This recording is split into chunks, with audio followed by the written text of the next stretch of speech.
걱정 근심 어두운 그늘 너를 둘러 덮을 때 주께 내 영 맡기겠나 최후 승리 믿으며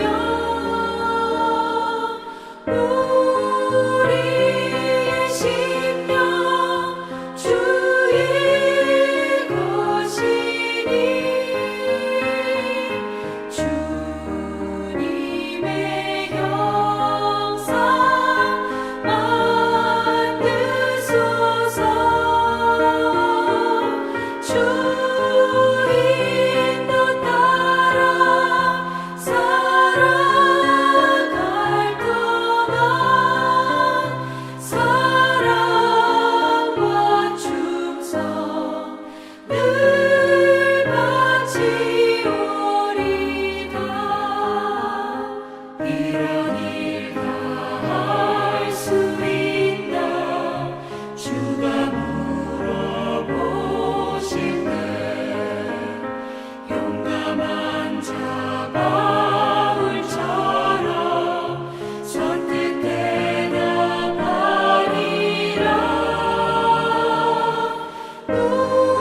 우리의 심령 주의 것이니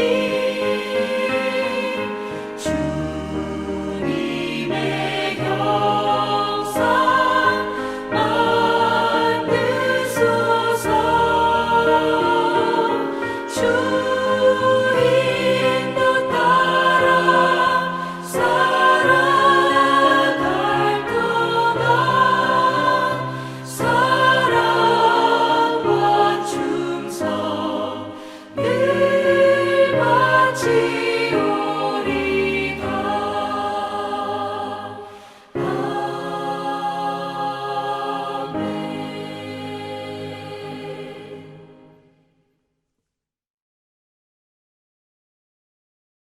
오늘 우리에게 주신 하나님의 말씀은 마태복음 10장 34절부터 42절의 말씀입니다. 신약성경 15쪽입니다. 마태복음 10장 34절부터 42절의 말씀을 드라마 바이블로 낭독합니다. 내가 세상에 화평을 주러 온 줄로 생각하지 말라. 화평이 아니요 검을 주러 왔노라. 내가 온 것은 사람이 그 아버지와 딸이 어머니와 며느리가 시어머니와 불화하게 하려 함이니 사람의 원수가 자기 집안 식구리라. 아버지나 어머니를 나보다 더 사랑하는 자는 내게 합당하지 아니하고 아들이나 딸을 나보다 더 사랑하는 자도 내게 합당하지 아니하며 또 자기 십자가를 지고 나를 따르지 않는 자도 내게 합당하지 아니하니라. 자기 목숨을 얻는 자는 잃을 것이요 나를 위하여 자기 목숨을 잃는 자는 얻으리라.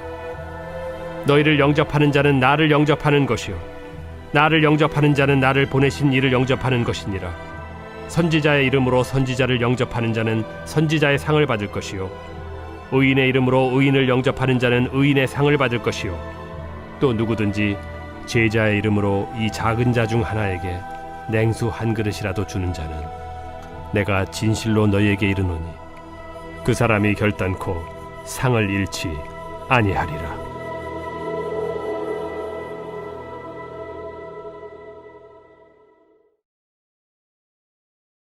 안녕하십니까. 토요일 아침입니다. 오늘도 예배하는 모든 분들에게 주님이 주시는 평안과 은혜가 넘치기를 소망합니다. 아멘. 오늘 말씀 부분이 사실 성경에서 어려운 부분입니다. 이론적으로는 이해가 되지만 심정적으로는 조금 부담스러운 부분이기도 합니다. 그렇지만 주님의 마음을 정확히 알게 되면 사실 문제가 되지 않습니다. 얘기를 나눠보길 원합니다. 예수님의 제자들은 세상 사람들과 필연적인 갈등이 있습니다. 왜냐하면 세상 사람들과 사고방식이 틀리기 때문에 그렇습니다. 예수님의 제자들은 하나님이 이 세상을 다스리시고 하나님 나라에 대한 계획들에 대한 사실을 알고 또 믿고 있습니다.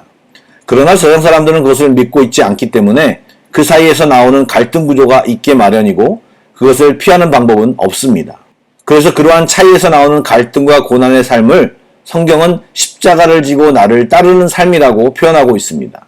그래서 가족 간에도 그런 신앙에 대한 이해가 없다면 불화는 피할 수 없습니다. 분명히 예수님이 우리에게 평화를 주시기 위해 오신 것이 사실이지만 그 평화는 죄로 인해 파괴되고 단절된 인간과 하나님 사이에 누리는 평화입니다. 그리고 그 평화는 우리로 하여금 세상에 흘러가서 세상 사람들도 그 평화를 누리게 하는 것이 하나님의 마음이고 계획인 것입니다.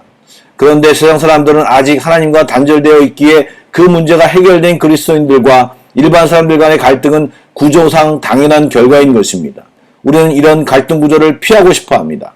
그러나 그것은 사랑하는 가족들의 진정한 필요를 외면하는 일이고 또 하나님보다 그들을 더 사랑하는 셈이 되는 것입니다.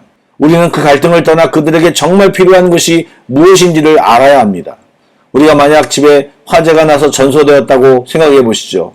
물론 집안에 있는 내가 좋아했던 옷, 가구, 살림살이들이 다 귀하지만 우리의 목숨보다는 귀하지 않는 것입니다. 사실 믿지 않는 가족들에게 진정으로 필요한 것은 하나님이고 생명입니다. 그러기에 갈등을 피하기 위해 신앙을 내려놓는 것은 결국은 모두가 죽는 것이고 최악의 결과인 것입니다. 우리가 신앙을 지키고 잠깐의 갈등을 이겨내고 내가 받은 은혜가 가족들에게 흘러가게 하는 것이 최선인 것입니다. 요즘 예배 시간에 이야기했던 아프가니스탄 자매 이야기가 여기에 적합합니다. 그 자매는 자신이 예수를 믿음으로 인해 가정에 정말 불화가 생겼습니다. 그 믿음은 자신들이 그동안 가졌던 전통과 삶의 방식을 깨뜨리는 것이기에 힘들었을 것입니다. 엄마는 딸이 예수를 믿는다는 사실이 용납되지 않기에 그 딸이 온몸에 멍이 들고 손가락이 부러지는 상황이라도 그 딸을 돌이키고 싶었습니다. 그러나 딸은 그런 가족들이 예수를 알고 그들이 이유 없이 묶여있는 그 이슬람의 모든 결박에서 벗어나기를 원했고 두들겨 맞고 집에 쫓겨남에도 가족들에게 예수를 전했던 것입니다. 그런데 불과 1년이 지난 지금 자매는 자기가 기도한 대로 그리스도인 남편과 기독교식 결혼 그리고 가족 복음화가 되어가는 모습을 보고 있습니다. 1년 전에는 꿈도 꾸지 못한 일이었습니다. 만약 자매가 갈등을 핑계로 모든 것을 포기했다면 아무런 변화도 아무런 소망도 그 가정에는 없었을 것입니다. 잘 아시는 대로 10계명 중에 하나님과 관련된 계명은 1계명부터 4계명입니다. 그러면 사람과 관계된 계명 중에 가장 첫 번째 계명인 5계명이 무엇입니까? 바로 내 부모를 공경하라입니다. 그리고 주님은 평화를 주시러 오신 분이십니다. 이 주님의 기본 마음을 믿고 또 진짜 부모와 가족을 위하는 것이 무엇인지 또 잠깐의 갈등보다 소중한 참 생명을 전하기 위한 것임을 인식할 때 이런 마음의 불편함을 우리는 이겨낼 수 있는 것입니다. 그래서 이런 것들이 우리가 짊어져야 할 십자가라고 하는 것입니다. 그 십자가의 길은 주님이 명하신 길입니다. 그 길을 간다는 것은 세상보다 예수 그리스도를 사랑한다는 것입니다. 그런데 거기에 붙어있는 것이 바로 자기 십자가입니다. 사람마다 다 다르다는 것입니다. 각자 자기 십자가가 있습니다. 남들이 보기에는 아무것도 아닌 것 같지만 자신에게는 엄청 힘든 십자가를 저마다 가지고 있습니다. 그리고 신기하게 다른 사람이 지는 십자가는 편한 십자가처럼 보일 때가 많습니다. 그러나 그것은 바라보는 관점이 다를 뿐이고 공평하신 하나님이 각자에게 준 십자가를 믿어야 합니다. 주님이 주신 십자가를 외면하지도 또 다른 사람과 비교하지 말고 기꺼이 져야 하는 것입니다. 39절 말씀을 보면 앞의 내용을 정리하듯이 자기 목숨을 얻는 자는 잃을 것이요 나를 위하여 자기 목숨을 잃는 자는 얻으리라고 말씀하십니다. 십자가의 본질은 고난이 아니라 죽음입니다. 우리는 적당한 수고와 헌신을 하고 멈추려는 경향이 있습니다. 그러나 온전한 순종이 되려면 주님처럼 십자가에 죽어야 합니다. 그럴 때 주님이 부활하신 것처럼 다시 부활하여 모든 것을 얻을 수 있게 되는 것입니다. 그런데 가다가 중도에 포기하면 말 그대로 중도 포기한 사람이지 십자가를 진 사람이 아닌 것입니다. 요즘 제자의 도를 이야기하기 때문에 굉장히 우리에게 주시는 도전이 커다랗게 보입니다. 사실 우리는 모든 주도권을 우리에게 두고 하나님을 움직이고 싶은데 하나님은 그런 우리를 너무나도 잘 아십니다. 그것은 내가 하나님보다 높아진 것이고 죄악에서 허우적거릴 때의 우리의 모습과 상황과 조건만 달라진 것이지 달라진 것이 없는 것입니다. 우리는 하나님과의 관계 설정을 제대로 해야 하고 우리의 죄된 마음을 해결해야 합니다. 그리고 그것은 우리가 손해보는 것 같아 보이지만 그것을 체험한 사람들은 모두 이구동성으로 말합니다. 은혜입니다. 요즘 말로는 정말 대박입니다를 고백하게 되는 것입니다. 우리 모두가 이 은혜를, 이 대박을 경험하시기를 축복합니다. 40절부터 대접에 대한 말씀이 나옵니다. 예수님의 제자들은 하나님의 대사이기에 그 제자를 대접함은 하나님을 대접하는 것과 같다고 말합니다. 그러기에 주님의 일꾼들을 귀히 여겨야 합니다. 그 일꾼들이 감당하는 사역이 크든 작든 존중하고 도와주어야 하고 그 수고를 기억하며 함께 기도해 주어야 하는 것입니다. 요즘 많은 사람들이 목회자를 대하는 태도가 예전과 같지 않습니다. 같은 사람이고 역할의 차이이기에 하나님과 사람의 중간에 위치한 계급을 가진 사람처럼 대하는 것은 곤란하다고 말을 합니다. 그리고 전 세대 성도들에게 극진한 대접을 받았던 목회자들이 많이 변질된 것도 사실입니다. 그러나 성경은 영적 지도자들을 어떻게 여기고 대우해야 할지에 대해 생각보다 많이 말해놓고 있습니다. 오늘 41절과 42절의 말씀도 그 중에 하나입니다. 제가 말씀을 읽어보겠습니다. 선지자의 이름으로 선지자를 영접하는 자는 선지자의 상을 받을 것이요 의인의 이름으로 의인을 영접하는 자는 의인의 상을 받을 것이요 또 누구든지 제자의 이름으로 이 작은 자 중 하나에게 냉수 한 그릇이라도 주는 자는 내가 진실로 너에게 이르노니 그 사람이 결단코 상을 잃지 아니하리라 하시니라. 아멘. 이 말은 절대로 목회자를 하늘처럼 모셔라, 그렇지 않으면 벌 받는다라는 의미가 아닙니다. 그를 통해 주님의 말씀을 더 새겨듣고 사역자 또한 존중하라는 의미인 것입니다. 제가 어렸을 때부터 교회 생활을 오래 했다고 말씀드렸습니다. 전도사님이나 부목사님 또 목사님들과 관계하며 많은 것을 배웠습니다. 그 중에 하나가 성도로서 무엇보다 중요한 것은 목회자와 좋은 관계를 맺는 것이 중요합니다. 서로 기도 제목을 나누며 자기의 속사정도 이야기할 수 있는 관계를 가져야 합니다. 그러기에 저는 대형교회를 지향하지 않습니다. 제 달란트가 아닐 뿐더러 적당 사이즈의 교회가 더 좋고 맞습니다. 그러한 적당 사이즈 교회에서 목회자와 성도가 최대한 친밀한 관계를 가져야 한다고 생각합니다.